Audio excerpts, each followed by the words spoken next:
इंतजामिया की मिली भगत या फराइज से गफलत वफाकी दारकूमत का सबसे बड़ा सरकारी अस्पताल पिम्स शहरियों में मौत बांटने लगा। जिम्मेदार कंपनी अस्पताल का फुजला मार्केट में फरोख्त भी करने लगी। ABN न्यूज टीम समाज दुश्मनों के ठिकाने पर जा पहुंची। पिम्स तर्जमान के मुताबिक मामले की तहकीकात के लिए इंक्वायरी कमेटी बना दी गई है। देखते हैं इस्लामाबाद से नदीम चौधरी की ये रिपोर्ट।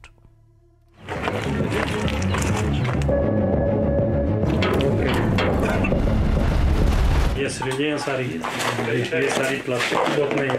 अंधेर नगरी चौपट राज इस्लामाबाद के सबसे बड़े सरकारी अस्पताल पिम्स से शहर भर में बीमारियों का सामान तकसीम होने लगा। ये देखिए सरकारी खजाने से करोड़ों रुपए सालाना लेकर अस्पताल का फुजला ठिकाने लगाने की जिम्मेदारी कंपनी वर्टेक्स का अमला मरीजों की इस्तेमाल शुदा सिरिंजें, डायलिसिस में इस्तेमाल होने वाला सामान, ड्रिप्स, यूरिन बैग्स और ऑपरेशन थिएटर्स में इस्तेमाल होने वाला सर्जिकल फुजला फरोख्त करने लगा। ABN न्यूज टीम खोज लगाकर समाज दुश्मनों के मकाम तक जा पहुंची। हम उस जगह पर मौजूद हैं जहां पिम्स से वेस्ट का सामान लाके स्टोर किया गया, जहां पर पिम्स का वो वेस्टेज का सामान जो एक कंपनी को ठेका दिया गया है जो 14,50,000 रुपये मंथली पिम्स से वसूल करते हैं। इंसिनेटर जदीद तरीन लगाया गया है लेकिन वहाँ पर इन चीज़ों को इंसिनेट नहीं किया जाता।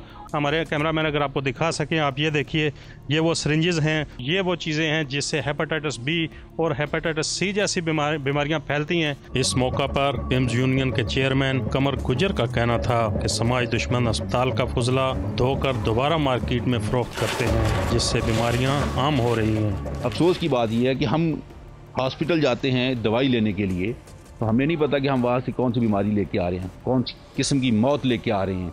यही चीज़ें यूज़ होंगी, हेपेटाइटिस होगा, B होगा, एड्स होगी, ठीक है, कैंसर जैसी बहुत सारी बीमारियां हैं। क्योंकि इसमें अब देखें वहाँ पे वो मैं अभी देख रहा था कि जो डायलिसिस की किट्स हैं वो भी पड़ी हैं यहाँ पे। कई माह से जारी जुर्म पर खामोशी और जिम्मेदार कंपनी के खिलाफ किसी भी एक्शन न लिए जाने पर पिम्स इंतजामिया के किरदार पर सवालात उठ गए। 3 रुकनी इंक्वायरी कमेटी कायम कर दी और उनको हिदायत की कि वो 2 दिन के अंदर अपनी जो रिपोर्ट है वो जमा करवाएंगे। अवामी हलकों ने जिम्मेदार अफराद के खिलाफ सख्त कार्रवाई का मुतालबा किया है। Islamabad health care regulatory authority जिसका ये काम था ये चीज़ें चेक करना, उनकी तरफ से भी ये नहीं चेक किया जाता और ये आज उनके लिए भी लम्हा फिक्रिया है जो हेल्थ अथॉरिटी है कि हेल्थ अथॉरिटी के CEO इस्लामाबाद में क्या कर रहे हैं कि इस्लामाबाद के अंदर मौत बांटी जा रही है।